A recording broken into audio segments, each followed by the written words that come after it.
पाकिस्तान के ऊपर तो हमला नहीं करा ईरान ने अभी तक, पर हर जगह कतर, बहरीन, आप ओमान, किसी को नहीं छोड़ा आपने, यूएई किसी को नहीं छोड़ा आपने। पाकिस्तान कैसे छूट गया दोस्तों? तो ईरान का असला खत्म क्यों नहीं हो रहा है? कहीं से तो आ रहे होंगे ना उसका हथियार। पाकिस्तान तो आप मान के चलिए इसमें पाकिस्तान का हाथ है। ईरान ने बाकी पूरे खित्ते को लेटा दिया, इराक से लेकर सऊदी से लेकर जो नियर नेबर्स भी हैं, सऊदी से नियर नेबर, उसके ऊपर बम मारना है, जॉर्डन के ऊपर बम मारना है, तुर्की के ऊपर। ये कहां से सप्लाई हो रहा है दोस्तों? नहीं हो रहा है, कहीं से तो आ रहे होंगे ना उसका हथियार।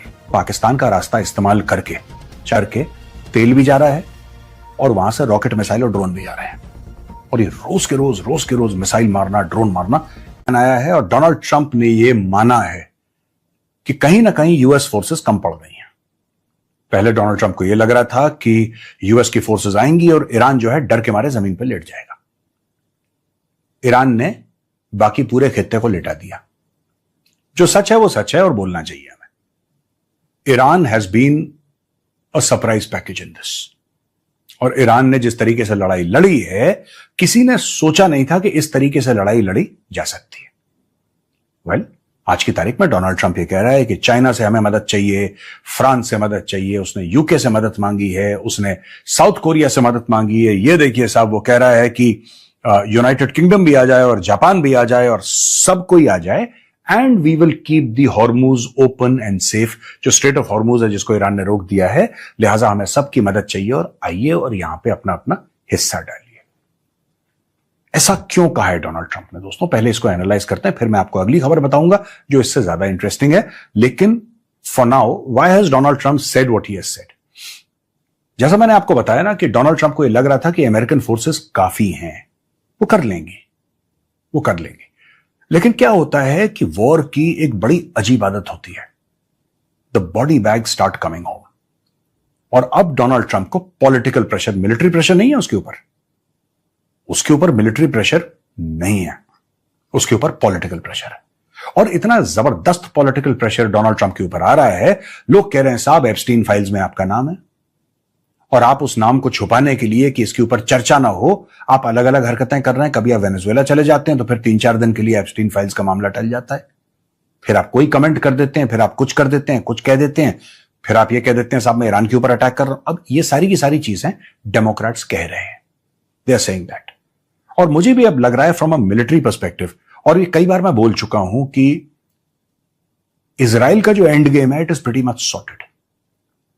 देखिए ना, मैं आपको एक बात बताता हूं दोस्तों, जो हार और जीत भी होती है ना लड़ाई में, जितना मैंने कैंपेन्स पढ़ी हैं, जितना मैंने सोचा है, एनालाइज करने की मैंने कोशिश की है, बड़ी से बड़ी कैंपेन्स आप देखिए जो होंगी, बड़े से बड़े वॉर्स होंगे, उसमें जीतने और हारने का जो फर्क है वो सिर्फ ये नहीं कि किसके पास बेहतर हथियार हैं और बड़ी फौजें हैं, वो एक बड़ा इंपॉर्टेंट फैक्टर है, no doubt, but that is not the only factor. एक बहुत बड़ा फैक्टर यह है कि क्या आपके पॉलिटिकल ऑब्जेक्टिव्स क्लियर हैं, क्या आपके मिलिट्री ऑब्जेक्टिव्स क्लियर हैं, क्या आपके स्ट्रेटेजिक क्लैरिटी है आपके पास, क्या आपको पता है बिल्कुल आप क्यों ये लड़ाई लड़ रहे हैं। ये जो 2-3 चीजें हैं, क्या ये आपके दिमाग में एब्सोल्यूट क्लैरिटी के साथ हैं? मुझे लगता है अमेरिका यहां पे लैग कर रहा है। हाँ, बहुत बड़ी बड़ी तोपें हैं, हवाई जहाज हैं, सब कुछ है अमेरिका के पास, लेकिन कहीं क्लैरिटी मिसिंग है यार। क्योंकि यही बंदा आज से 4 दिन पहले यूके के प्राइम मिनिस्टर को यह बोलता है कि जब यूके के प्राइम मिनिस्टर ने बोला कि हम भी अपने जहाज भेजते हैं वहां पे आपकी मदद के लिए, अरे हम तो लड़ाई जीत गए, we have won this war. अब आप लोग क्या कर रहे हो यहां पे? Why the hell are you here? एक जीती हुई लड़ाई में आके आप अपना हिस्सा डालने की बात कर रहे हो? No, you are not needed. Donald Trump ने मुंह पे बेइज्जती कर दी। बेइज्जती करने के बाद डोनाल्ड ट्रंप भूल गया। अब ये कह रहा है जहाज क्यों नहीं भेज रहे? अरे भाई, तूने तो 4 दिन पहले बोला था कि नहीं चाहिए, और लड़ाई जीत चुके हैं। अब लड़ाई जीत चुके हैं, फिर इतनी नेवीज को बुलाना। अब ये बोलेंगे जो यूएस की गवर्नमेंट है, दे विल से कि no, this is not for fighting a war, this is for keeping the strait of Hormuz open. यार, strait of Hormuz open is war. It is war because to keep it closed, Iran is using kamikaze boats, they're using missiles, they're using drones, they're hitting ships, it is war। ये कोई negotiation थोड़ा ना चल रहा है, negotiation बहुत पहले खत्म हो गया है, अब तो जाने जा रही हैं, लोगों को मारा जा रहा है, there are deaths that are happening, gunpowder is exploding। अब तो देखिए, वॉर की सबसे बड़ी इनकी स्ट्रेटेजी क्या थी? आप तेहरान में बम मारेंगे, तेहरान ऊपर है बिल्कुल, हॉर्मुज नीचे है, आपने ऊपर बम मारा, उन्होंने नीचे वाला पूरा मामला बंद कर दिया। अब बताइए, ये तो वॉर की स्ट्रैटेजी है, ईरान की वॉर की स्ट्रैटेजी है। आपको सोचना चाहिए था भाई, अमेरिकन जब वॉर गेम कर रहे थे तो अमेरिकन ने वॉर गेम करते वक्त क्या समझा? What did the American believe would happen?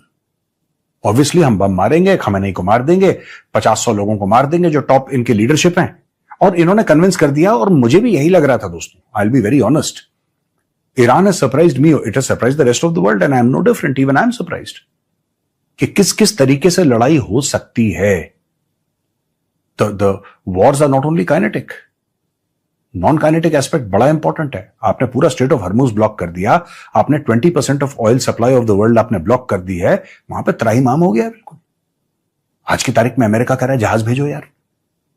अच्छा, now it will tell UK, it will tell European countries कि तुम भी जरा हिस्सा डालो इसमें, तुम भी इसमें जरा अपना हिस्सा डालो।